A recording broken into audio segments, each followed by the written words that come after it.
Nós faremos então a exposição hoje de Neemias, capítulo 3. Caso você não tenha vindo nos outros estudos, ou esteja aqui pela primeira vez, eu vou tentar fazer um resumo um pouco mais rápido, justamente para que a gente possa contextualizar como que nós chegamos neste capítulo 3 aqui. Então, nós pegamos o livro de Neemias para estudar justamente quais são os fundamentos da liderança bíblica, através das ações de Neemias na reconstrução do muro. E no primeiro estudo a gente viu então que Neemias era um homem de oração. Assim que ele teve a ciência da necessidade de reconstrução dos muros lá em Jerusalém, ele, ao invés de sair realizando as coisas, ele separou um período de oração para isso. E a gente viu que não foi um período simplesmente curto, foi um período em que durou ali em torno de 4, 5 meses em que ele estava em oração. Não foi simplesmente uma oração de um único dia, de alguns minutos, e que depois ele decidiu fazer algo, mas ele realmente se dedicou a orar ao Senhor. Mas enquanto ele orava, ele também planejava, porque ele esperava pela oportunidade de falar ao rei sobre a necessidade dele ir a Jerusalém. Ele era copeiro do rei, ele ia precisar se ausentar dali para poder então fazer todo esse trabalho. Então, quando ele chegou diante do rei, ele não tinha mais o que pensar, o que falar para ele. Ele já sabia o que falar, justamente porque ele já havia planejado isso. Ele já tinha pensado em todos os aspectos de tudo aquilo que ele precisava. Mas aí ele chega lá em Jerusalém e todo aquilo que ele planejou, então foi o que a gente viu no estudo que a gente intitulou de assumindo o comando. Então, ok, eu orei, planejei, agora que eu estou de frente a essa situação, o que eu vou fazer a respeito? E aí, de forma mais prática e direta, Neemias então começa a fazer a verificação de toda a área ali para saber exatamente o que precisava, assumindo essa responsabilidade sobre o que deveria fazer. A gente teve um intervalo de um mês aí com a Conferência de Homens. A Conferência de Homens não tratou o livro de Neemias, mas tratou aspectos de liderança bíblica no lar, como a responsabilidade do homem como provedor no seu sustento financeiro.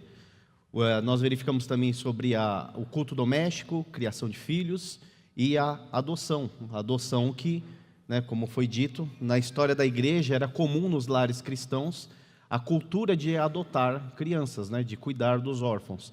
E isso, infelizmente, acabou se perdendo ao longo da igreja, mas que deveria ser comum em nossos lares.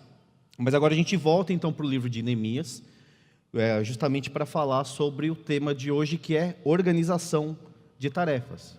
Então, depois que nós oramos, planejamos, assumimos a situação para fazer o trabalho, como que então a gente organiza essas tarefas para agora, de forma prática, começar a realizar todo aquele trabalho que é necessário?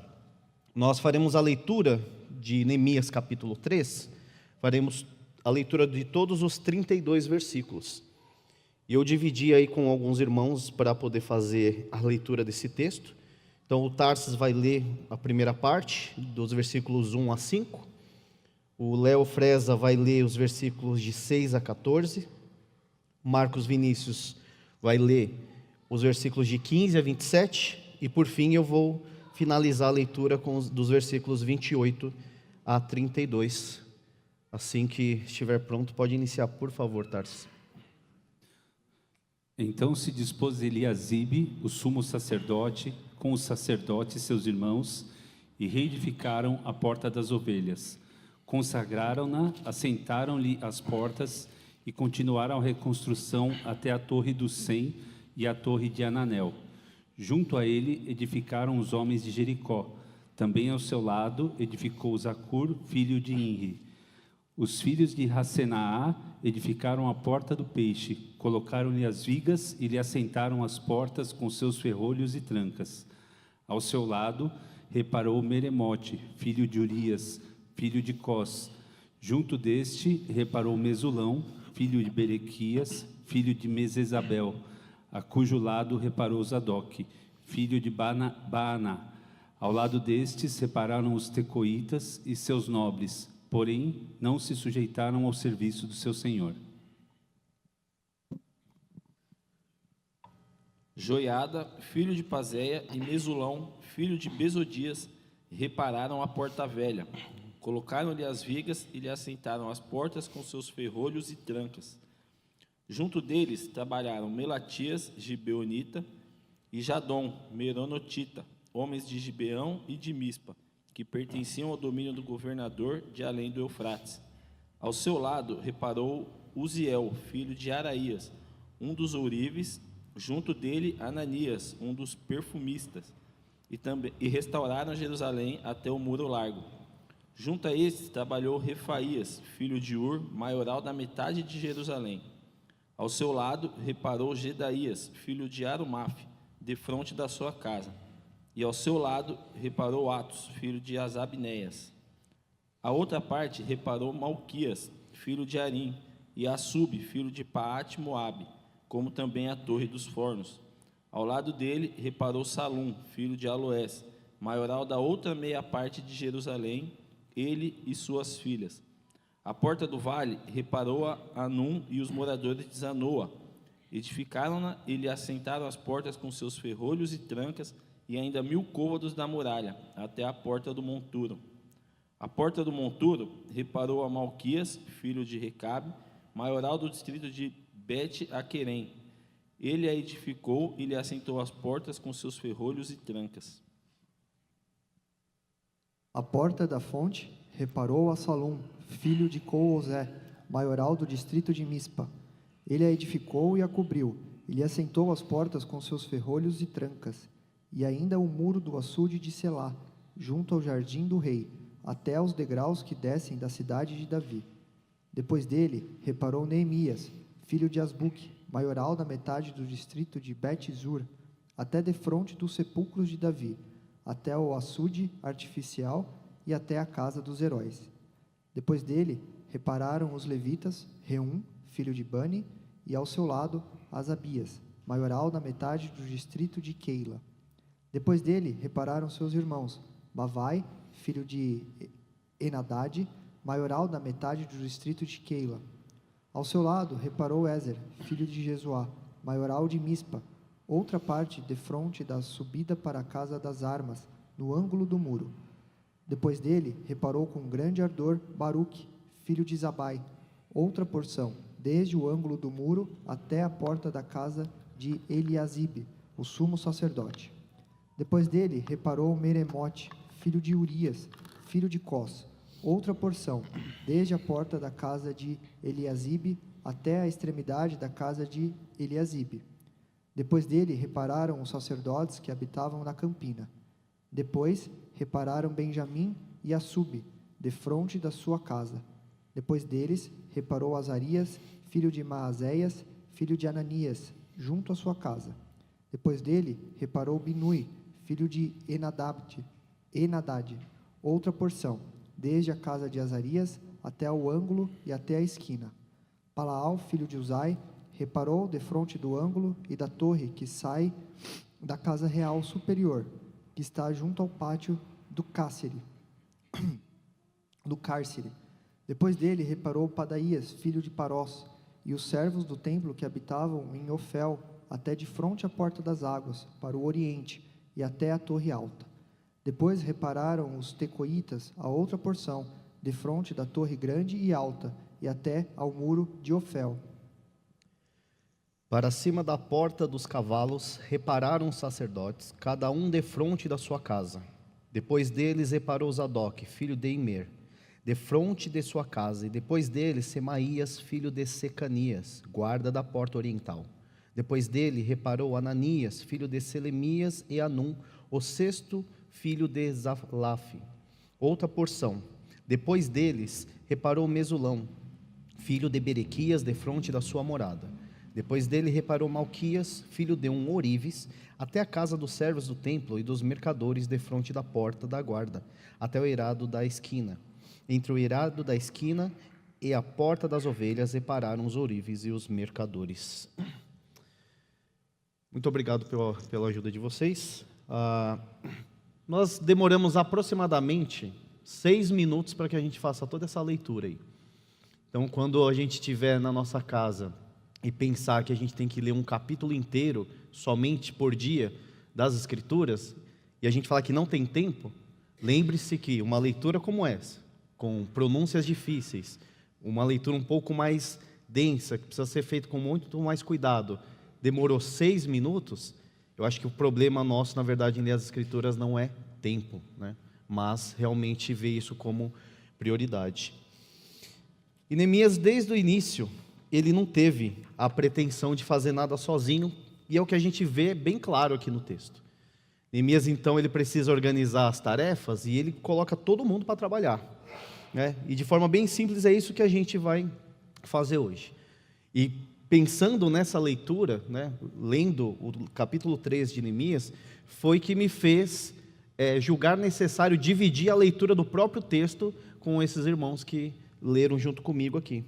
É uma tarefa simples de leitura do texto, mas eu vi a necessidade de que pessoas estejam envolvidas de forma direta em todos os âmbitos da igreja, inclusive na leitura da palavra de Deus. E o que a gente vai abordar nessa manhã é justamente isto, que um bom líder é aquele que sabe delegar as suas tarefas, seja essas tarefas simples ou tarefas complexas. Porque, na verdade, quando a gente está à frente de algo, nós procuramos delegar as atividades que a gente não gosta ou as atividades que a gente acha que é muito difícil. Aí a gente fala, bom, é melhor eu delegar isso, porque eu já não gosto de fazer, é algo muito difícil. Mas o que é simples e o que é mais legal, deixa que eu faça. Mas independente se a tarefa é simples ou complexa, as pessoas que estão à volta desse líder precisam ser envolvidas em todo o processo. A gente já deve ter ouvido aquela frase, né? Se você quer algo bem feito, faça você mesmo, né? Talvez ou você já falou essa frase ou já ouviu essa frase. Mas no conceito bíblico não é isso. Se você quer algo bem feito, você líder quer algo bem feito, treine as pessoas para que a atividade seja realmente bem feita. E esse terceiro capítulo de Neemias é o relato detalhado de como todas as coisas foram feitas. A reconstrução dos muros, das portas, e ele se concentra inclusive em citar os nomes, as funções e o que cada um deles fez. É realmente um relato detalhado. Só que quando a gente olha um capítulo como esse, parece ser muito desinteressante, um capítulo que apenas está trazendo relatos de nomes difíceis de pronunciar, um relato de coisas que foram feitas. E eu vou confessar para vocês que essa divisão do texto que a gente leu, essa divisão ocorreu ontem. Ontem eu chamei o Tarsis, o Léo e o Marcos Vinícius e pedi que eles me ajudassem na tarefa de hoje. Agora pense, se simplesmente eu chegasse para qualquer um de vocês aqui e colocasse a leitura de um texto como esse, que é um texto um pouco mais difícil justamente por conta da pronúncia de alguns nomes, e eles errassem na pronúncia dos nomes, errassem na leitura do texto, a gente até diria, ele não leu bem o texto bíblico. Esse texto bíblico não foi tão bem lido. Mas, no final das contas, a responsabilidade seria a minha, porque anteriormente eu não instruí, eu não expliquei e não dediquei tempo em dizer a eles o que era necessário ser feito. A gente facilmente aponta o erro e os defeitos para o âmbito daqueles que estão praticando as coisas. E nós, homens, fazemos muito isso, desde o Éden. A mulher que tu me deste. E a gente faz isso na nossa casa. A mulher que tu me deste, os filhos que o Senhor me deu. A culpa sempre é dos filhos. A culpa sempre é da esposa e nunca é nossa. Então, se a sua esposa está realmente fazendo algo errado, se os seus filhos estão fazendo algo errado, a responsabilidade é sua. A responsabilidade é nossa como homem, como sacerdote do lar. É nossa responsabilidade. Isso pode talvez não parecer justo, porque você fala, como que pode ser justo se a minha esposa está fazendo errado e a responsabilidade é minha? Notem que eu não estou dizendo que ela não é culpada, que porque você é o responsável, ela não tem culpa. Não é isso. Ela vai arcar com as consequências da culpa e do erro dela, sim, mas você é o responsável por isso. E se isso não parece justo, quando a gente pega lá em Provérbios 31, da mulher que está ali, da mulher virtuosa, que executa todas as coisas, que nada falta naquele lar, depois de ela fazer todas aquelas coisas, quem é elogiado é o marido. O marido é elogiado por todas as coisas que ela fez. Também não parece justo. Afinal de contas, quem está realizando todas as atividades é a mulher, e quem recebe o ônus, quem recebe os elogios, é o marido, que estava não executando de forma direta e prática todas aquelas coisas. Mas a gente percebe que ali havia uma boa liderança. Tem tarefas que nós consideramos desinteressantes. E uma delas é a leitura de um capítulo como esse. A leitura do capítulo 3 de Neemias pode parecer muito frustrante para nós, ou não ter a devida importância. E não só o capítulo 3, mas isso acontece também em outras partes da Bíblia, em alguns outros livros da Bíblia. Aquelas pessoas que fazem leituras anuais, quando chegam em determinados livros, lê o livro exatamente assim, capítulo 3, versículo 1, e já pula para o final. Até porque só está listando um monte de nomes ali que eu não entendo, de atividades que eu não estou procurando realizar e que não me importa necessariamente. Então eu vou só pular isso aqui. E a gente considera desinteressante. Só que eu não estou dizendo que estes livros bíblicos e o capítulo 3 de Neemias é desinteressante. Estou dizendo que nós consideramos desinteressante. E hoje, nessa manhã, o meu trabalho árduo é mostrar para vocês que não, esse capítulo 3 não é desinteressante. Pelo contrário, é um capítulo interessante se a gente entender o propósito central deste capítulo. Se a gente entender por que este relato está aqui, nós não vamos mais olhar para ele apenas como um relato, uma descrição de nomes, mas como uma conquista notável que foi feita por Neemias através da ação do próprio Deus. E a primeira coisa que a gente observa é a grande organização que havia ali. A gente já está no quarto estudo, e uma coisa que acho que ficou claro para nós é que Neemias era um homem extremamente organizado. E não é perfeccionista, não é sistemático, é um cara organizado. Porque o perfeccionista é o pecado favorito das pessoas. Não, porque eu sou perfeccionista. Não, isso é pecado. Perfeccionismo é pecado. É pecado porque você, quando é perfeccionista, você, além de não aceitar que você pode cometer erros, você também não aceita que as pessoas cometam erros. Isso é pecado. Isso é orgulho. Então, ser perfeccionista não é qualidade.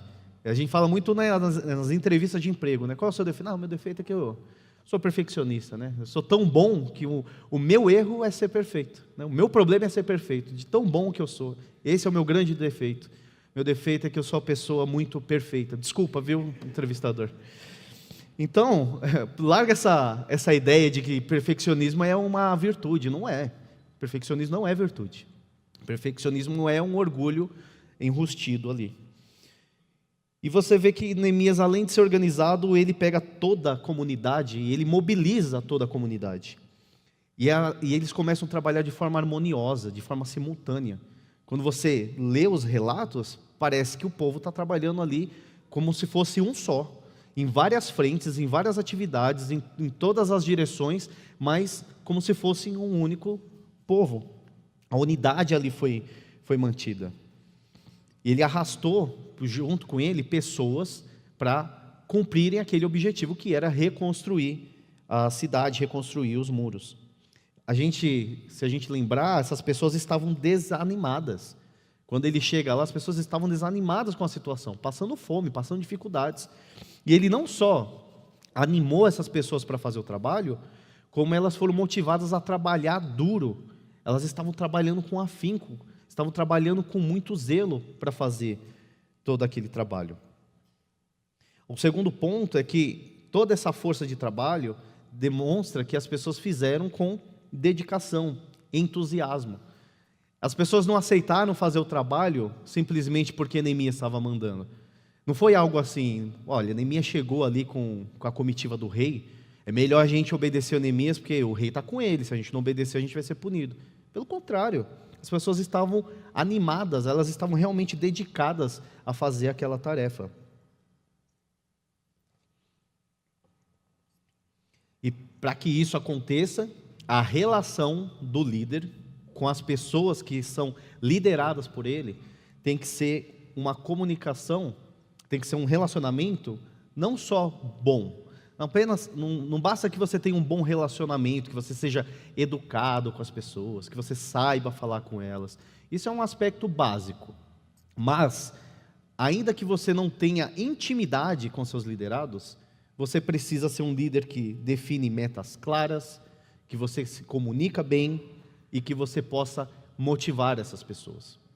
Nem sempre você, como líder, vai ter relacionamento íntimo com essas pessoas que são lideradas por você. Isso no âmbito familiar, com certeza. Você vai ter a questão de intimidade, justamente para facilitar essa liderança. Mas em muitos casos, você não vai ter essa intimidade. E para que você seja respeitado, você não precisa criar intimidade para que você tenha esse devido respeito. O que você precisa fazer é ser um líder que comunica as coisas de forma clara e que você haja com motivação. E a gente vai falar um pouco mais detalhadamente sobre isso. Porque é justamente nesse ponto que muitos líderes vão falhar.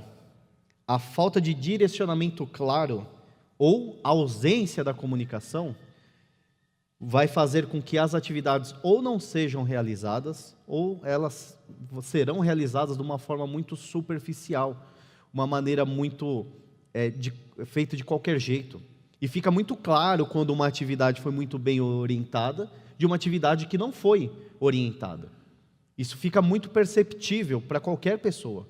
Para qualquer pessoa, a mais leiga que existe, verifica claramente que a maneira como aquela atividade foi orientada não foi bem orientada, e aí você verifica que os resultados também não são bons. E geralmente essas coisas acontecem assim. Aquele que é líder tem uma ideia maravilhosa. Não, eu tive uma ideia aqui impressionante, mas ele não define como as coisas devem ocorrer. A ideia é muito boa, mas as metas e os passos para que essa ideia seja realizada não é dita, não é comunicado. Imagina se Neemias chegasse em Jerusalém e falasse assim: olha, agora que eu cheguei em Jerusalém, preciso dizer uma coisa para vocês. Precisamos reconstruir os muros de Jerusalém. As pessoas iam olhar para Neemias e falar: sério? Você veio até aqui para constatar isso? Ah, você está brincando, né? É claro que precisa ser reconstruída. O ponto não é o que precisa ser feito, mas é como precisa ser feito. Então Neemias, ele não chegou lá para falar assim: olha, eu tive uma ideia maravilhosa, nós vamos reconstruir os muros, tá ok? E aí ele pega, vira as costas e vai embora.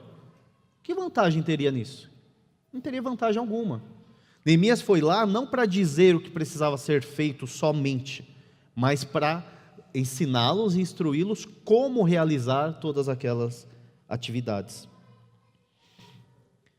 Mas vai ter líder que vai definir esses passos. Ele vai definir as metas, vai explicar o que tem que fazer, devidamente vai instruir as pessoas, mas ele não vai acompanhar. É igual quando às vezes a gente pega e fala assim para os nossos filhos: filhos, né, é o seguinte, eu quero que você frite um ovo lá. E você instrui exatamente como que faz. Você vai pegar o ovo, vai quebrar o ovo, vai colocar um pouco de óleo, vai acender o fogo, vai fazer isso e aquilo. Mas a pessoa nunca fez isso, e você simplesmente deixa ela fazer, sem acompanhar, aí ela vai fazer errado, e você vai falar assim: nossa, você não sabe fritar um ovo, que absurdo. Uma tarefa tão simples e você não sabe fazer. Mas que tipo de líder é você? Que apenas instrui e não acompanha? Você precisa acompanhar, até que você verifique que aquela atividade que está sendo realizada, ela está sendo realizada de forma boa, que aquilo agora é benéfico. Não adianta você simplesmente instruir, virar as costas e ir embora. Você precisa acompanhar para que aquilo seja realmente realizado. E às vezes, mesmo a pessoa sem experiência nenhuma, em absolutamente nada, ela vai concluir a tarefa, mas não vai fazer tão bem feito, porque ela nunca fez. Ela nunca fez. E é papel do líder instruir e acompanhar essas atividades. Lembram daquela famosa frase de Juízes? Naquela época não havia rei em Israel, e cada pessoa fazia o que lhe parecia certo. Se nós não instruirmos e nem acompanharmos, as pessoas vão fazer isso. Não há quem nos direcione, e cada um vai fazer aquilo que lhe parece certo. E aí quando fizer errado, aí o líder aparece, né? Aí o líder vai aparecer lá e falar assim: por que é que você fez isso? Por que você está agindo desta maneira? Por que você não fez tal coisa? E a pessoa vai falar de forma bem sincera: eu não sabia. Eu não sabia. Eu não sabia que não podia fazer isso. Eu não sabia que tinha que fazer de outra maneira. Então, quando as pessoas estão fazendo errado, muito provavelmente, né, não é uma regra isso, mas muito provavelmente é porque ela não foi bem instruída. Ela não foi instruída e acompanhada. Você não tem como simplesmente, por exemplo, eu não tenho como chegar para minha filha e falar assim: filha, eu quero que você vá lá no mercado e compre 1 litro de leite. Peraí, eu não ensinei ela a atravessar a rua, a usar o cartão, a pagar pela mercadoria, a achar as coisas no mercado, e eu quero simplesmente que ela vá e volte. Primeiro, ela não vai saber fazer, e segundo, isso não é nem seguro. Então, nós como líderes, temos que tomar cuidado, inclusive se nós não estamos colocando aqueles que são liderados por nós em posições de insegurança, em posições de risco. Nós somos responsáveis pelas pessoas e por aquilo que a gente pede para que elas façam. E é por isso que uma comunicação clara sobre o que pretendemos fazer, ela deve ocorrer. Conta-se a história de um rapaz que quis trazer um evento evangelístico para uma universidade. E este rapaz, ele fez tudo o que era necessário. Ele montou o comitê de planejamento, escolheu o tema, entrou em contato com o palestrante, escolheu a data, reservou o salão, e aí chegou o grande dia. E aí quando ele olha pelas cortinas, ele vê o auditório, e o auditório está vazio, porque ele esqueceu de anunciar o evento. Ele simplesmente esqueceu de anunciar o evento. Por quê? Porque ele estava simplesmente preocupado em realizar as tarefas sem comunicar essas tarefas. Então, a comunicação da tarefa é tão importante quanto a realização delas. Realização sem comunicação não vai dar certo. E a comunicação sem a realização também não funciona. As duas coisas têm que andar juntas. A comunicação e a realização dessas tarefas. E é isso que muitos homens às vezes fazem. A gente faz muito isso. Nós criamos algo na nossa mente, nós definimos essas coisas, nós deixamos tudo pronto, mas não avisamos ninguém. E depois cobramos as pessoas por aquilo que elas não fizeram, que estava na nossa mente, mas a gente não comunicou. Isso acontece às vezes no âmbito familiar, quando o homem fala assim: eu já sei, eu vou fazer um passeio com a minha família. E aí ele pega, compra ingressos, reserva hotel, aluga carro, faz tudo o que tinha que fazer. E aí ele chega em casa, a mulher está em outra atividade, às vezes até com outras mulheres da igreja, ou não está preparada para aquilo, e aí o homem fica como? Frustrado, fica com raiva da mulher. E aqui eu não estou falando sobre as surpresas que às vezes a gente tenta fazer e não dá certo. Isso acontece. Esses desencontros são normais de ocorrer. Inclusive, com a minha esposa eu já entendi que não dá para fazer surpresa para ela. Recentemente, o ano passado mesmo, eu tentei fazer uma festa surpresa para ela. E aí depois eu descobri que ela estava marcando uma festa para ela no mesmo dia da festa surpresa que eu estava fazendo. Então, essas coisas acontecem, mas isso não é motivo para você ficar com raiva. Então eu já entendi que se eu quero fazer algo com a Graziella, eu tenho que falar assim: olha, dia tal, não marca nada. Por quê? Não, depois eu te falo. Para eu já ter a liberdade de fazer tudo o que eu preciso. E tudo bem, eu resolvi esse problema. O ponto que eu estou falando aqui que é negativo, é aquele ponto do homem que quer que a esposa e os filhos fiquem adivinhando o que ele quer. Ele fica querendo simplesmente que a mulher adivinhe aquilo que o homem quer fazer. É igual aquele homem que fala assim: poxa, mas eu já tinha me preparado para assistir o jogo hoje. Eu me preparei. E você nem comprou os meus salgadinhos. Você nem comprou a minha bebida favorita para que eu assistisse o jogo. E a mulher simplesmente fala: mas você nem pediu. Se você tivesse pedido, eu teria feito. E aí ele fica bravo porque ela não adivinhou os seus pensamentos. Então, esse tipo de coisa acontece. E os homens acham que a mulher deve simplesmente reconhecer e adivinhar essas coisas. Outra coisa que é negligenciada pelos líderes é a questão do espírito motivador. E esse, eu acho que talvez seja se não o principal, um dos principais problemas dos homens. A gente não está muito preocupado em motivar. Na empresa que eu trabalhava, tinha um rapaz que falava assim: eu não quero a minha parte em elogio, não, eu quero em dinheiro. Né? Ele sempre falava isso aí: não precisa me elogiar, não, a minha parte eu quero em dinheiro. Porque homem geralmente é assim, homem não é muito movido de, não, parabéns, você fez um tão bom trabalho, vai lá, continue em frente. Mas o fato dos homens não necessitarem tanto disso, não significa que eles não precisem. O fato da gente não ter tanta necessidade, não significa que a gente não precise de elogios e motivações, de coisas que são feitas de forma boa, coerente. Então, nós também precisamos, mesmo você não vai ser menos homem se você receber um elogio, tá? Quer dizer, depende do elogio, né? Mas, vamos deixar bem claro isso aí. Mas isso não vai te fazer menos homem. E nós, homens, por não ter tanta necessidade assim, nós não fazemos isso com os nossos filhos, com a nossa esposa. E adivinhe, eles precisam muito mais que a gente. A gente precisa, mas filhos e a esposa precisam muito mais desses elogios. E aqui a gente está falando já de ações que foram bem realizadas. Então você é um líder que comunica bem, que você fala bem as coisas, e aí a sua esposa e seus filhos fizeram tudo o que você falou. E aí você olha e verifica: nossa, que trabalho excelente. Mas você não fala. Você simplesmente olha, ok. E o que dá a entender é aquilo assim: não fez mais do que a obrigação. Esse é o sentimento que dá nas pessoas quando elas fazem um bom trabalho e você não fala absolutamente nada. O sentimento que a pessoa fica: nossa, mas não falou nada, não deu nem um parabéns, não falou, não fez sequer um comentário sobre isso.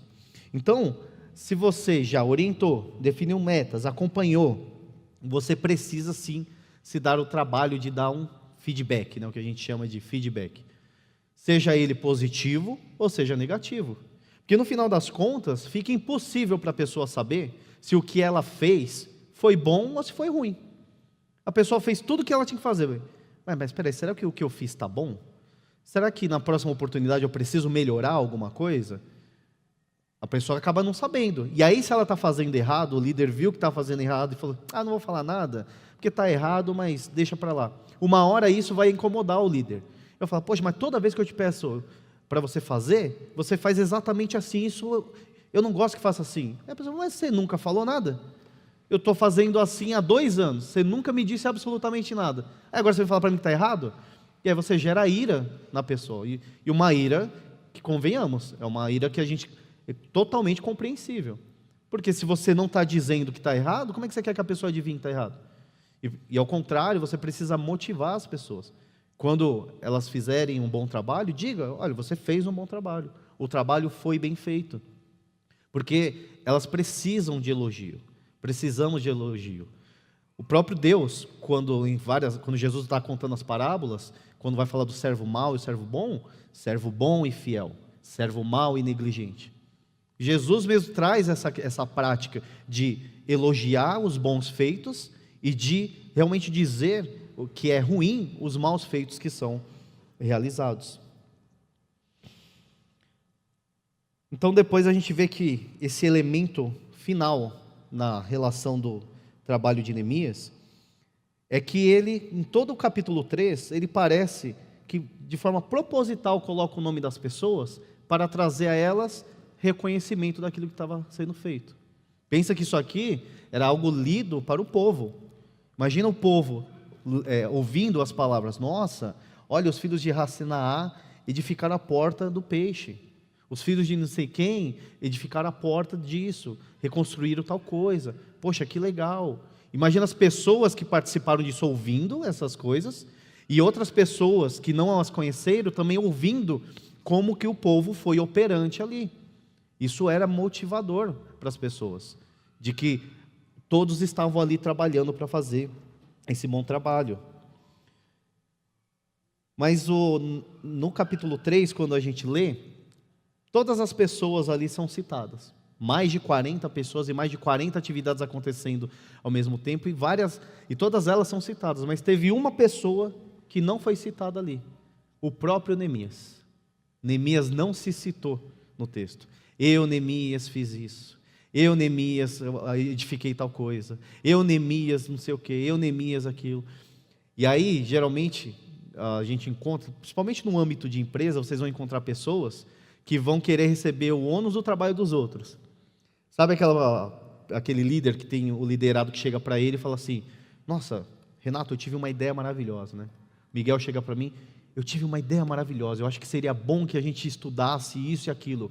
Nossa, muito boa ideia, Miguel. Aí eu chego aqui: meus irmãos, eu tive uma ideia boa, uma ideia de fazer isso e aquilo. Nossa, que... Aí o Miguel olha e fala assim: mas esse Renato está de brincadeira, né? Eu que falei para ele e ele pegou e se aproveitou de ter a ideia no meu lugar. E assim, e são líderes que geralmente não têm ideias, esses líderes. Eles ficam esperando a ideia dos outros, depois se apropriam da ideia para falar algo do tipo assim: sabia que eu estava pensando exatamente isso? Eu estava pensando nisso mesmo. Olha como a gente bate, por isso que você é o meu braço direito. E ainda aproveita para bajular a pessoa ali naquele momento. E Neemias não faz isso. Neemias não quer receber o ônus pelo trabalho dos outros. Ele não fez como Nabucodonosor, que depois de 140 anos antes, quando ele olhou a própria cidade, ele disse lá em Daniel 4:30: não é grande a Babilônia que edifiquei para a casa real, com o meu grandioso poder para a glória da minha majestade? Nabucodonosor tomou glória para si mesmo e foi julgado exatamente por isso, porque não deu glórias a Deus. Ele tomou a glória que era de Deus para si mesmo. Mas Neemias, ele deu crédito aos outros e listou cada um deles. E aí, quando tudo acabou, como ele fizera desde o princípio lá, ele conclui dizendo, lá em Neemias 6,16, não precisa abrir, mas ele fala assim: por intervenção de nosso Deus é que fizemos esta obra. Neemias reconhece o trabalho dos outros e reconhece que o trabalho deles e o próprio trabalho é fruto da intervenção divina. E vejo que talvez Neemias trabalhou mais do que todos eles ali. Ele deve ter trabalhado tanto quanto, ou mais do que todos eles, mas ele não se cita. Ele não se cita. E eu acho que todos entendem que o princípio da humildade é não elogiar a si mesmo, né? Nossa, você viu o que eu fiz? Que bom. Igual algumas pessoas no futebol de segunda, que saem de lá assim: você viu o golaço que eu fiz? Como? Você viu que maravilha que eu fiz? E assim, isso acontece num âmbito mais simples, né, de esportes, mas acontece no dia a dia. Acontece no âmbito familiar, no trabalho, na igreja e por aí vai. Um outro aspecto da organização de tarefas é que Neemias precisava não ser apenas um motivador, mas um especialista nas tarefas. Vocês já tiveram aquela pessoa que ela é muito boa em mandar e definir as atividades, mas ela não faz ideia do trabalho ali. Eu mesmo já tive alguns coordenadores e gerentes que não sabiam nada sobre o trabalho, absolutamente nada, mas eram muito bons em mandar. Não sabiam absolutamente nada. Agora sim, você consegue ser um líder, né, um chefe, não sabendo de absolutamente nada. As pessoas vão te obedecer por conta da posição que você tem, mas você de maneira alguma vai ser respeitado. Você não será respeitado e nem consultado quando as pessoas quiserem tirar alguma dúvida, quando as pessoas quiserem alguma orientação. Você não será essa pessoa, você será obedecido pela posição que você tem, mas porque você não é especialista nisso, as pessoas não te respeitam. Então, se você está como líder de alguma coisa, e isso acontece, de você cair lá liderando algo que você não tem conhecimento sobre aquilo, mas se especialize nisso. Se especialize nessa atividade. E eu sei que agora eu estou falando e vocês estão pensando que, entendi, então eu estou lá na minha empresa e aí eu preciso me especializar naquela atividade lá que eu sou o líder. Mas a gente cai muitas vezes de paraquedas em uma posição que a gente não se prepara para ela, que é a posição de maridos e a posição de pais. A gente cai lá, eu desconheço, né, pode ser que exista essa pessoa que foi levantada por Deus, que antes de se casar e ter filhos, estudou tudo que podia a respeito. Não, eu agora sei tudo o que eu precisava saber sobre como ser um marido e como ser um bom pai. Eu fiz isso e agora está tranquilo, eu vou tirar de letra aqui porque eu me preparei para essa atividade. A maioria de nós não é assim que acontece. A gente casa, começa a ter problema e fala assim: bom, Agora deixa eu ver como que eu tenho que fazer a respeito de como ser um bom marido, porque está dando ruim aqui já.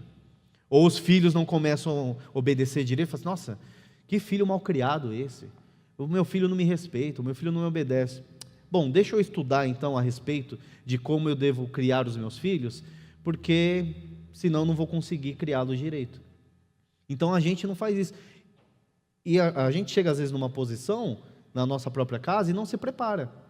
E aí você quer ser o cabeça da casa, como realmente nós somos, a autoridade do lar. A Bíblia diz que nós somos assim. Mas, se você quer ser uma boa autoridade no lar, você precisa ser o especialista nessa autoridade. Não adianta você simplesmente ser a autoridade. Como eu falei, a sua esposa e os seus filhos vão te obedecer pela posição que você tem, mas não vai te respeitar. Sabe aquele marido que é seu sacerdote do lar? E aí ele reclama, nossa, toda vez que a minha esposa tem uma dúvida teológica, ela nunca pergunta para mim. Ela nunca pergunta para mim primeiro, ela sempre vai perguntar para os outros. Ela vai procurar o pastor, o diácono, mas nunca pergunta para mim. Mas você lê a Bíblia? Você aprofunda nos textos? Você pega as escrituras, senta com ela e fala assim, vamos estudar a respeito deste tema. Você faz isso? Então, se você não faz, como é que você quer ser a pessoa a ser consultada no momento de uma dúvida, se ela sabe que você não está estudando, você não está se aprofundando, você não é o especialista da coisa. Veja, ela te obedece, ela se submete a você pela autoridade que você tem, mas você não tem aquela posição respeitável no lar. Os seus filhos até te obedecem, porque a mãe fala para obedecer. Porque se não fosse assim, talvez nem isso você teria deles. Então você precisa ser o especialista dessas atividades. E no meio de tudo isso, você vai ter atividades complexas para realizar. Nem sempre as atividades serão simples. Mesmo no âmbito familiar, vai ter coisas mais difíceis para você fazer. E aí você não pode subestimar as tarefas que você tem que realizar. Você precisa saber e planejar antes quanta energia você vai precisar, quantas habilidades você vai ter que treinar, justamente para que você possa realizar essa tarefa. A gente tem a mania de sempre evitar as tarefas que são mais desagradáveis para nós, ou então deixar para o final as coisas, né? É assim, eu tenho 2 meses para entregar um trabalho, seminarista sabe muito bem disso. Eu tenho 2 meses para entregar o trabalho, mas eu vou entregar quando? No último dia. Por quê? Porque eu sou muito habilidoso e eu vou deixar para o último dia para realizar isso. Só que dessa forma você não tem o deleite, você não aproveita a atividade, porque você deixou para entregar no último dia. Né? Parece que essa é uma característica de brasileiros. E eu pude ver isso na prática, na própria conferência de homens. Depois que a conferência encerrou as inscrições, nós tivemos ainda 43 homens querendo se inscrever. Depois que as inscrições se encerraram. Por quê? Acho que a gente avisou a primeira vez em fevereiro, se eu não me engano. Mas isso é só lá em maio. Quando tiver mais próximo, eu me inscrevo. Por que eu vou fazer hoje aquilo que eu posso fazer amanhã, ou depois de amanhã, semana que vem, mês que vem? Afinal de contas, tem muitos meses ainda. Só que dessa forma, ou você vai esquecer a atividade, ou ela vai ser mal feita. E se ela pode até ser bem feita. Você pode fazer uma atividade, você é mais habilidoso, você faz a atividade com muita destreza, e você é elogiado pela atividade, mas você mesmo não aproveitou absolutamente nada dela. Domingo passado mesmo, a gente falou sobre o papel do homem no lar, né? Sobre como ele deve amar a sua esposa, santificando e purificando ela através da palavra. O homem não só como provedor do lar, mas como aquele que pastoreia a sua família. O homem ele não é só o provedor, mas ele pastoreia a família para que essa família conheça cada vez mais a Cristo, ame mais a Cristo e seja purificada e santificada. No contexto familiar, por exemplo, vai ter muitas coisas que você não vai conseguir fazer de uma vez só. E na vida, a maioria delas é assim. A gente tem diversas atividades para executar. E não dá para a gente acumular todas elas e falar assim, não, eu vou pegar esse dia e fazer tudo. Você só tem 24 horas. Você não vai dar conta de fazer todas as atividades. Então, quando geralmente isso acontece, que a gente deixa as coisas para a última hora, vai acontecer que você vai negligenciar algumas coisas que você considera desinteressante, mas que às vezes não é. Você deixa isso de lado para fazer as coisas que são mais interessantes e cumprir aquelas atividades, enquanto as desinteressantes continuam pendentes no seu dia a dia, na sua família. É como aquele homem que de repente ouviu na conferência que é necessário fazer o culto doméstico. E ele falou, agora eu entendi, tem que fazer o culto doméstico. E aí ele vai chegar em casa e fala assim, abram a Bíblia lá em Gênesis, a gente não vai levantar daqui até terminar ela toda. Não é dessa maneira que a gente faz as coisas. Nós devemos dividir pequenas porções das Escrituras, justamente para que a gente tenha proveito e medite naquilo que está sendo feito. É a mesma coisa que a gente está fazendo aqui de manhã. Se eu pegasse um único dia para falar, nós vamos ler todo o livro de Neemias, a gente ia conseguir? Claro que ia conseguir. Ia demorar? Ia demorar. A gente ia ler todo o livro, a gente ia conseguir extrair algumas coisas, mas ia ser menos proveitoso. A gente ia ter menos deleite nisso do que dividir pequenas porções para poder fazer essa meditação. Assim como é nos cultos de domingo. A gente não faz a exposição do livro todo em um único dia, né? Nós dividimos pequenas porções para poder ter o verdadeiro proveito dessas coisas. Então vai ter atividades que você vai precisar fazer essas divisões. Veja quantas coisas tinha que ser feito em Jerusalém, e Neemias divide em 40 atividades ali mais ou menos, para que elas fossem feitas de forma cuidadosa, direcionadas, simultâneas, de forma harmoniosa, para que tudo fosse realizado no seu devido tempo. Ninguém poderia, por exemplo, dizer que é uma tarefa fácil reconstruir 4 quilômetros de extensão de muro. Todo mundo que olhasse para isso iria concordar que era uma tarefa difícil. Neemias conseguiria fazer sozinho? Olha, dependendo da habilidade dele, até conseguiria. Quanto tempo isso ia demorar? Não sei. Mas a gente consegue sim fazer coisas sozinhos. Quando eu falo assim, ninguém consegue fazer nada sozinho. Consegue sim. A pergunta não é se consegue ou não consegue, é se é sábio ou não é sábio fazer coisas sozinho. Essa é a pergunta para ser respondida. E às vezes no lar o pai fica saturado com as atividades porque não delega, não pede ajuda da esposa. Só para lembrar a esposa ela é a nossa auxiliadora idônea, né? A gente esquece, acho que um pouco dessa palavra, né? Auxiliadora idônea. Ela está ali para ajudar nas atividades que são nossa responsabilidade. Não para tomar a frente, não para conduzir em primeira instância, mas para nos auxiliar.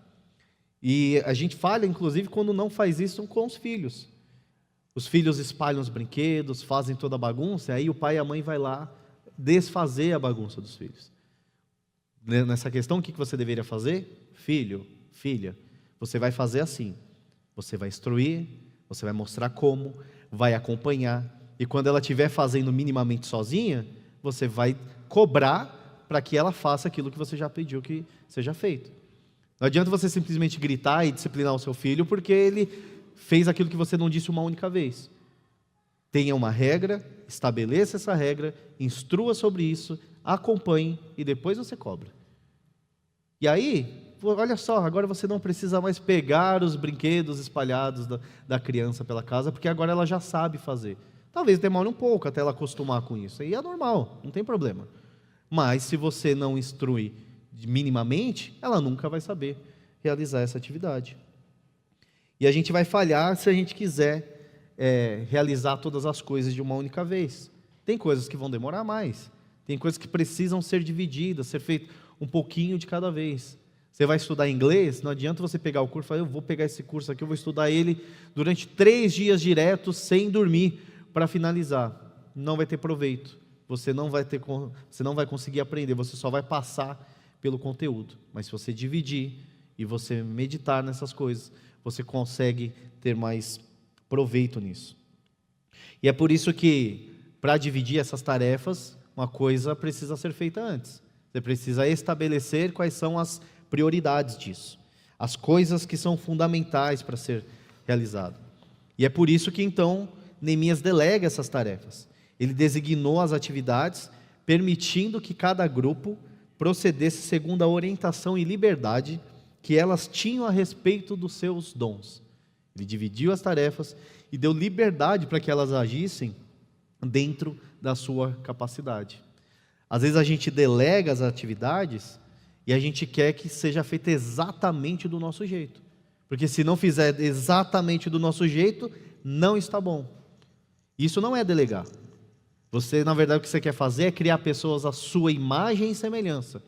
E nós não somos chamados para criar pessoas à nossa imagem e semelhança. Somos chamados para que a gente coopere para que seja criado nelas a imagem e semelhança de Cristo. É isso que precisa ser feito, principalmente no âmbito familiar. Eu não quero que a Luísa seja uma Renatinha, muito menos que a Graziela seja uma Renata, né? Não a Renata do André, gente, senão vocês vão me complicar aqui. Mas não é isso que eu quero. Eu não quero uma versão minha feminina. Eu não quero uma versão minha criança. Eu quero que dentro das particularidades delas, elas sejam moldadas à imagem e semelhança de Cristo. E isso é importante, porque às vezes a gente delega a atividade e olha, nossa, eu pedi para fazer, mas não ficou do meu jeito. Claro que há a diferença entre ficar bem feito e às vezes a sua maneira é uma maneira melhor, porque fica bem feito, né? Então você precisa mostrar para a pessoa por que é melhor a sua maneira, e não simplesmente porque eu quero que seja assim. Neemias também, ele envolveu todo mundo, como a gente viu, né? A gente leu diversas pessoas aqui, e eu quero pensar um pouco aqui na questão da variedade, da pluralidade dessas pessoas. No capítulo 3 a gente lê que tinha sacerdotes e levitas, governantes, pessoas comuns, porteiros, guardas, agricultores, sindicalizados. Olha só, até os sindicalizados trabalhavam aqui, isso aqui é um milagre mesmo, né? Ourives, farmacêuticos, comerciantes, servos do templo e mulheres. Olha quantas pessoas trabalhando na reconstrução do muro, né? Você vê que realmente as pessoas pegaram isso como a ideia, né? Como no famoso popular, elas vestiram a camisa da situação para poder fazer a atividade. E aqui, por exemplo, né, a gente tem a figura do sacerdote que estava lá fazendo o trabalho de reconstrução. Eles não utilizaram a posição de sacerdote para falar assim, bom, isso não é a minha função, então eu não vou ajudar em absolutamente nada. E eu não estou dizendo que pastores, por exemplo, devem deixar de pregar a palavra para servir às mesas. Mas vai ter situações urgentes que eles deverão sim realizar atividades que não necessariamente são inerentes à função dele. Não é humilhação fazer uma atividade a qual ele, de forma primária, não foi chamado. Então, é um caráter humilde daqueles em posições mais elevadas, seja no lar, seja em empresa, seja na igreja, a justamente poder realizar atividades mais comuns. E ainda mais no âmbito da igreja, que a gente sabe que não existe algo que a gente chama de posição elevada. Na igreja não existe isso. Na igreja, na verdade, os dons são distribuídos e as funções são diferentes. Mas não existe, o pastor não é mais elevado que o membro da igreja. Não existe isso. Existe uma questão de papel que é diferente. Mas, em última instância, todos nós somos irmãos em Cristo. Então, por isso que, independente da posição que você esteja, você deve estar atento se realmente você não pode ajudar em alguma outra atividade. Não é porque, de repente, eu sou tal pessoa em determinado lugar, então eu não posso realizar esse tipo de função. Um outro ponto aqui interessante é o trabalho das mulheres na reconstrução dos muros. As mulheres estavam ajudando na reconstrução dos muros. E elas estavam lá, quando a gente lê sobre isso, é algo que a gente não espera muito que mulheres ajudem nessa reconstrução, mas as filhas de Salum, no versículo 12 de Neemias aí, fala justamente que as filhas deles estavam ajudando na reconstrução do muro. E alguns homens, eles acham que não precisam envolver as suas esposas na sua vida cotidiana. Não, isso é coisa de homem, eu vou viver a minha vida aqui, ela não tem nada a ver com isso. E aí a mulher nunca sabe o que se passa com ele. Às vezes, o simples fato de você estar estressado por alguma atividade que você não comunicou, fica ilógico para ela. Por que ele está estressado se não está acontecendo nada? Quando você partilha a sua vida com a sua esposa, ela minimamente consegue compreender a maneira como você está conduzindo as coisas. Então, sim, nós devemos envolver as nossas esposas, seja no trabalho ministerial, seja no nosso dia a dia, no nosso cotidiano. É importante que elas estejam envolvidas. Porém, nós também devemos privá-las de coisas que nós consideramos mais pesadas, informações que talvez vão trazer um grande peso para elas. Eu tenho um exemplo disso na minha própria casa, né, porque eu gosto de dividir bastante coisas com a minha esposa. Eu gosto de conversar com ela. Além da minha esposa, ela é minha amiga. Eu converso com ela, eu divido as situações do dia a dia com ela. Mas existem informações que chegam até mim que não é bom que ela saiba, porque ela não vai suportar a informação, será pesado demais para ela. Imagina eu ter que falar tudo que me acontece, ou tudo que chega ao meu conhecimento para ela, ela vai simplesmente desfalecer, porque ela não vai suportar, ela vai ficar sem dormir, ela vai ficar preocupada, porque não é um peso que ela foi chamada a carregar. Então, ainda que a gente divida a nossa vida cotidiana com a esposa, nós também devemos pensar ali o que a gente vai dividir, e aqui eu não estou falando de mentir, você pode simplesmente, como geralmente eu faço, de chegar e falar assim, olha, isso é melhor você não saber, sobre isso eu não posso falar. E de maneira clara e direta falar isso, não é mentir, mas é deixar claro que há coisas que não será boa para que ela saiba. Nós temos também ali solteiros trabalhando na reconstrução dos muros. Solteiros que trabalham na reconstrução dos muros. Abram comigo lá em 1 Coríntios, capítulo 7, por favor. Justamente para a gente pensar um pouco sobre essa condição. 1 Coríntios, capítulo 7, os versículos 32 a 34.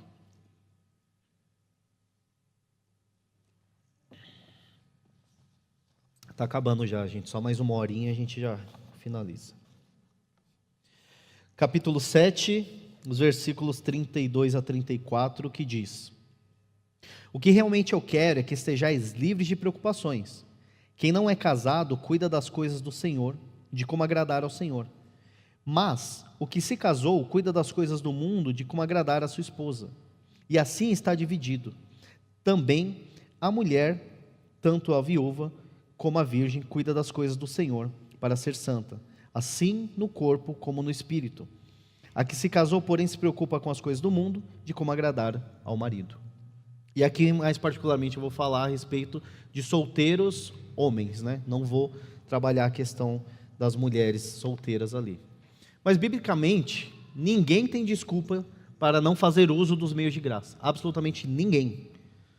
O que Paulo está dizendo aqui é, olha, eu entendo que os maridos têm outras atividades, que eu entendo as dificuldades que os maridos têm em dividir o tempo em se dedicar ao Senhor e em se dedicar à sua família, mas não é Paulo não está legitimando que nós não nos dediquemos ao Senhor. Esse é o ponto de Paulo. Ele fala sobre a dificuldade, mas ele não está autorizando que os maridos então não se dediquem ao Senhor. Eu não sei exatamente qual é a rotina dos solteiros aqui da nossa igreja, mas de forma bem clara, né? E como a gente fala de forma bem popular, você que não tem um passarinho para dar água, você não pode dizer que não tem tempo. Você não pode dizer que não tem tempo. Não, isso não é justificativa. Pensa no contexto mesmo da nossa igreja aqui. Pessoas com 3, 4 filhos, dando conta de fazer culto doméstico, vir à igreja, fazer as suas atividades de prática de piedade, e você solteiro não consegue fazer.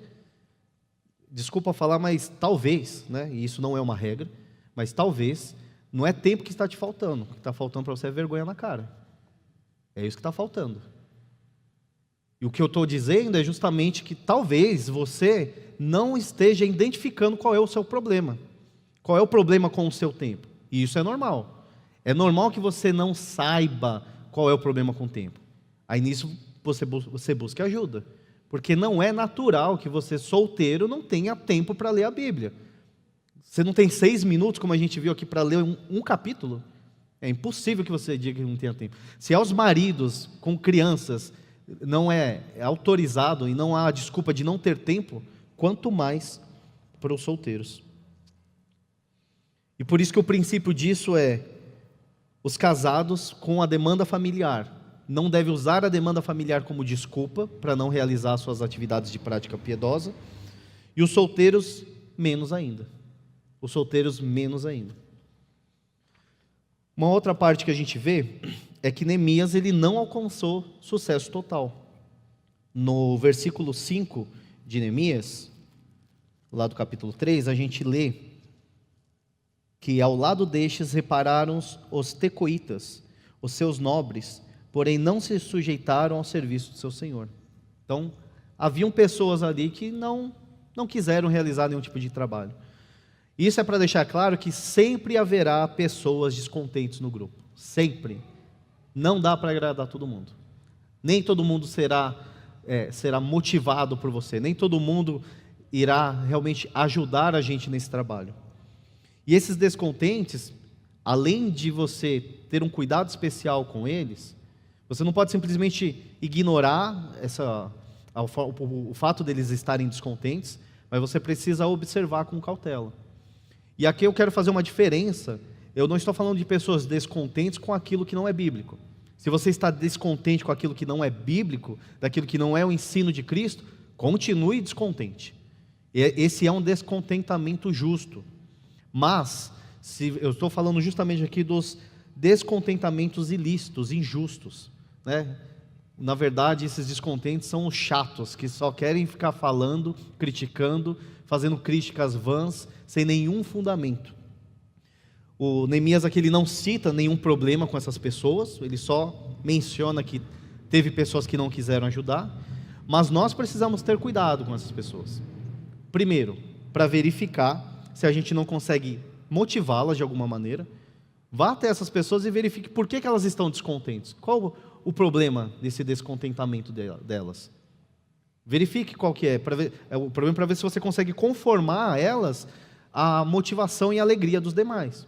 Caso isso não seja possível, fique de olho para ver se ela não vai justamente contaminar os demais. Porque o problema do descontente é esse. Ele é tão descontente que ele não fica contente de ficar descontente sozinho. Ele quer que outras pessoas estejam junto com ele.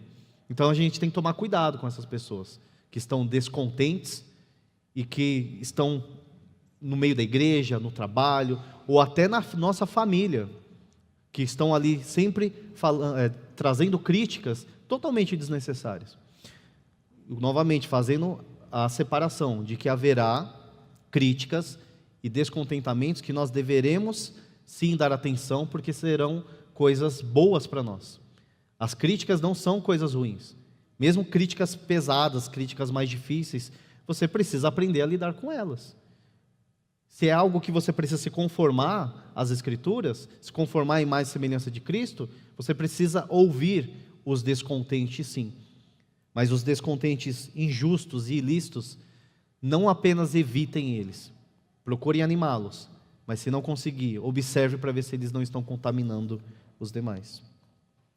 Caminhando para o final, a gente vê que Neemias então é aquele que transformou pessoas desmotivadas e reconstruiu a cidade que estava destruída.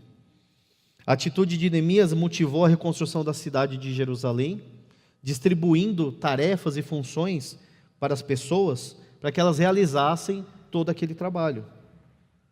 E aí a gente vê que de forma infinitamente superior, Jesus Cristo foi aquele líder, o Deus homem, que transformou pessoas desmotivadas, escravas do pecado, em novas criaturas, transformou essas pessoas e distribuiu dons para a igreja, para que essas pessoas tivessem funções e atividades específicas no meio da igreja para a glória de Deus. Essas pessoas agora que tiveram esses dons distribuídos pelo próprio Cristo, trabalham para que seja formada nelas a imagem e semelhança do Filho, para que um dia nós estejamos não na Jerusalém com os muros reconstruídos, mas na Nova Jerusalém. Peço que vocês abram comigo também o texto que a gente já estudou aqui, de Efésios 4. Efésios 4, Novo Testamento, depois de Gálatas, antes de Filipenses. Efésios 4, os versículos de 11 a 13. A gente vai verificar o papel infinitamente superior de Cristo na distribuição dessas atividades. E pensa que Cristo delega essas atividades não porque ele não era capaz de cumpri-las, ele não é porque ele não tinha poder para não realizar essas atividades. Como eu disse no começo, independente das atividades serem simples ou complexas, o bom líder é aquele que delega atividades, que envolve as pessoas. Então Cristo não apenas nos salvou do império das trevas, mas nos deu funções para que a gente trabalhasse nesse reino que está avançando. Então em Efésios 4, nos versículos de 11 a 13, nós lemos assim: E ele mesmo, Jesus, concedeu uns para apóstolos, outros para profetas, outros para evangelistas e outros para pastores e mestres, com vistas ao aperfeiçoamento dos santos, para o desempenho do seu serviço, para a edificação do corpo de Cristo, até que todos cheguemos à unidade da fé e do pleno conhecimento do Filho de Deus, à perfeita varonilidade, à medida da estatura da plenitude de Cristo. Foi para isso que então Jesus distribui essas funções. Ele distribui essas funções justamente para que a gente chegue ao pleno conhecimento do Filho de Deus, a estatura do varão perfeito. Só que infelizmente nas igrejas não é isso que a gente vê. Nas igrejas geralmente o que a gente vê parece mais um jogo de futebol. Nós temos um estádio, tem 40 mil pessoas em volta desse estádio e 22 pessoas correndo ali, carentes de descanso, totalmente pressionados por todas aquelas 40 mil pessoas, e é assim que as igrejas trabalham. Poucas pessoas trabalham, enquanto os outros ficam em volta apenas criticando as falhas e erros que acontecem ali. E de vez em quando um aplausozinho quando faz um gol, uma jogada bonita. E muitas igrejas funcionam dessa maneira. Só que o nosso chamado é justamente verificar o porquê que poucas pessoas estão envolvidas nas atividades da igreja. Então, se eu sou membro de uma igreja local e eu não estou envolvido em absolutamente nenhuma atividade, eu sou uma daquelas pessoas que está lá no estádio, lá só observando as coisas que estão acontecendo. Elogiando de vez em quando as coisas certas, as coisas que são erradas ali, critica, olha para o cara da arquibancada do lado e fala assim: você está vendo? Bem que eu falei que não era para ter posto ele lá, o técnico errou. Foi colocar aquele rapaz lá, não deu certo. Então, essa é a posição que muitos membros ficam na igreja. Simplesmente de criticar, de apontar, de falar o que está errado. E por isso que cabe ao líder delegar essas demandas da igreja para as pessoas. Novamente, eu sei que a maioria das pessoas não tem ideia de como realizar essa atividade. Por isso que o papel do líder é treinar e instruir essas pessoas.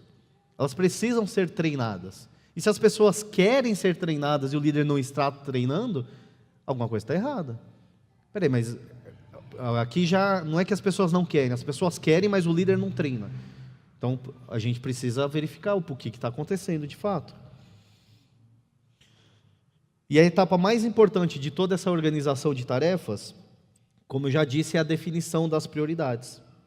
Antes mesmo de aplicar tudo isso que a gente falou aqui, no contexto familiar, no trabalho, ou qualquer outro contexto, a gente precisa verificar qual é a nossa prioridade. E o princípio e a sua prioridade sempre deve ser o reino de Deus e a sua justiça. Porque todas as outras coisas são acrescentadas depois. Eu sei que o texto ali fala sobre o que comer, beber e vestir, mas a gente pode fazer essa aplicação, não é o significado original do texto, mas a gente pode fazer essa aplicação de que todas as outras coisas na minha vida, elas serão devidamente aplicadas e realizadas se eu tiver em primeiro lugar o reino de Deus e a sua justiça. E essa é então a nossa tarefa principal. E é por isso que eu quero nessa manhã chamar a gente a examinar o nosso coração, para a gente verificar se o que a gente está realizando no nosso dia a dia tem por detrás essa motivação do reino de Deus e a sua justiça. Por exemplo, o que você está fazendo aqui no grupo de homens hoje?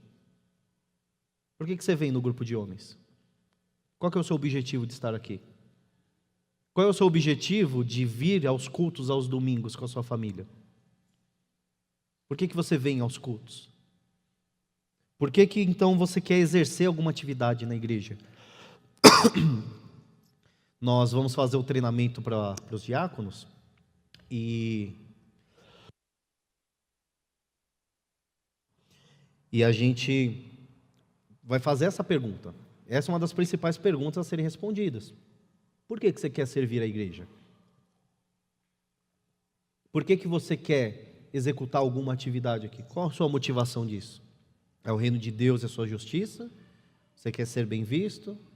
Você quer algum reconhecimento? Qual que é? Por que nós estamos fazendo o que a gente faz diariamente? Na sua vida, por que você trabalha? Por que você tem filhos? Por que você quer casar? Por que você quer fazer isso ou fazer aquilo? As escrituras são bem claras. Fazei tudo para a glória de Deus.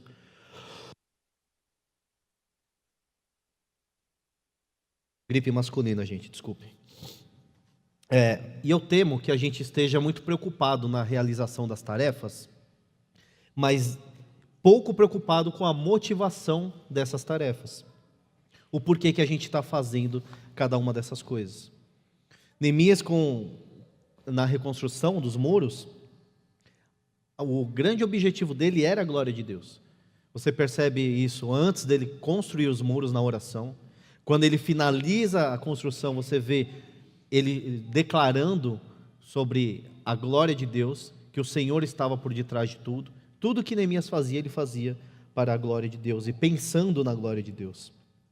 E quanto tempo a gente passa avaliando essas coisas, as atividades que a gente faz? Eu vejo como nós somos culpados muitas vezes de passar boa parte do nosso dia sem pensar em Deus. Nós acordamos de manhã, nós somos crentes, né? Nós acordamos de manhã, nós oramos ao Senhor, lemos um trecho bíblico e depois, talvez eu ore ali antes de comer e talvez eu ore antes de dormir, talvez. Mas a gente passa a maior parte do dia sem pensar em Deus. E a gente vê que o próprio Senhor Jesus não era assim. O Senhor Jesus pensava nas coisas celestiais. Ele pensava o tempo todo em como agradar o Pai. Ele separava vários momentos de oração. Ele sempre estava em comunhão com o Pai, porque eles eram um. Será que nós estamos sendo um com Deus mesmo? A gente tem procurado se dedicar à vida de prática piedosa dessa forma, de uma forma sincera, tendo deleite sobre essas coisas? Às vezes a gente se preocupa com os pecados que a gente comete. E sim, nós devemos nos preocupar. O pecado é um sinal de que nós não estamos bem. Mas o resultado do pecado é a falta da prática da piedade. É como se a impiedade fosse as raízes de uma árvore que formam um tronco do orgulho. E aí nós temos vários galhos de luxúria, ódio, problemas de ressentimento, adultério, cobiça. E tudo isso que eu falei que são pecados sérios, são apenas os galhos da árvore. Mas se você for voltar, o tronco é o orgulho, que rejeita o Senhor e as práticas dos meios de graça. Mas a raiz é a impiedade. Enquanto houver impiedade na sua vida, você vai continuar formando galhos e frutos de impiedade, agindo como ímpio. É por isso que nós devemos nos exercitar na piedade. O exercício da piedade faz com que a gente não peque contra o Senhor. Eu guardo no meu coração a tua lei para não pecar contra ti. E é dessa forma que o crente age.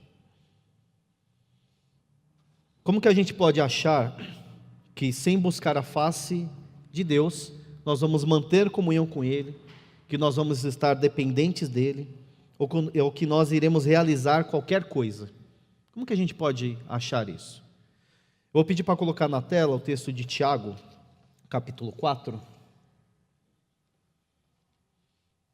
Tiago, capítulo 4, nós faremos a leitura dos versículos 13 até 15.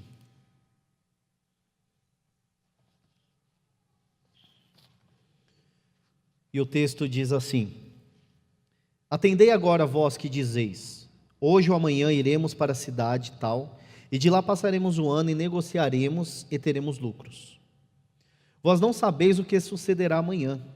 Que é a vossa vida? Sois apenas como neblina que aparece por instante e logo se dissipa. Em vez disso, devias dizer, se o Senhor quiser, não só viveremos, como também faremos isto ou aquilo. E é dessa forma que o crente age. É assim que nós devemos viver. Então, seja a oração, tudo que a gente tem estudado em Neemias aqui, seja a oração, o planejamento, o assumir o comando, ou a organização de tarefas, que é o tema de hoje, nós devemos sempre ter isso em mente. Se o Senhor quiser, nós faremos isto ou faremos aquilo. Devemos pensar nas coisas celestiais e o porquê que nós realizamos todas essas coisas. Porque nem sempre o sucesso de uma atividade que você executa significa que você fez isso em concordância com Deus. O bandido, quando vai assaltar o banco e ele tem sucesso, não significa que ele está realizando a vontade de Deus. Pelo contrário, ele teve sucesso, mas ele pecou deliberadamente contra o Senhor. E a minha oração é que o Espírito Santo dê a nós a sabedoria para discernir isso e para que a gente viva realizando as coisas, tendo na nossa mente e no nosso coração se o que nós realizamos realmente agrada ao Senhor e se a nossa prática, a nossa vida e prática piedosa tem realmente sido deleitosa para nós. E se nós não estamos conseguindo viver de forma piedosa diante de Deus, que nós clamemos primeiro, pedindo perdão a Ele por isso. Porque toda prática que não é de piedade, ela é de impiedade. E se eu não estou vivendo de forma piedosa, eu estou pecando contra o Senhor. Que nós abandonemos essa prática de viver em piedade, para que a gente não seja orgulhosos, para que a gente não crie raízes de impiedade que nos faça dar frutos de pecados terríveis contra o Senhor, aquele que a gente diz que ama e que nos salvou. Feche seus olhos, vamos orar. Senhor, muito obrigado pela meditação da Tua Palavra nessa manhã. Peço que o Senhor tenha misericórdia de nós, que o Senhor nos ajude, que o Senhor nos instrua, que o Senhor nos diga exatamente aquilo que precisamos. Muito mais que isso, nós temos como certo que o Senhor se revelou a nós. O Senhor não se ocultou. A Tua vontade está revelada na Tua Palavra. Basta que a gente separe tempo para ler a Tua Palavra, para meditar na Tua Palavra e assim viver em conformidade da Sua vontade e da Sua lei. Por isso eu peço que o Senhor nos ajude nessa prática de vida piedosa, para que de forma alguma a gente viva pecando contra aquele que nos salvou, que entregou o seu próprio corpo, derramou o seu sangue, que a gente não negligencie essas coisas, não nos deixe negligenciar ou fazer mau uso da salvação que o Senhor nos deu. Que o Senhor nos ajude com a nossa falta de fé e nos ajude a realizar todas essas coisas, tendo como fundamento a Tua glória. É o que te pedimos e agradecemos em nome de Jesus. Amém.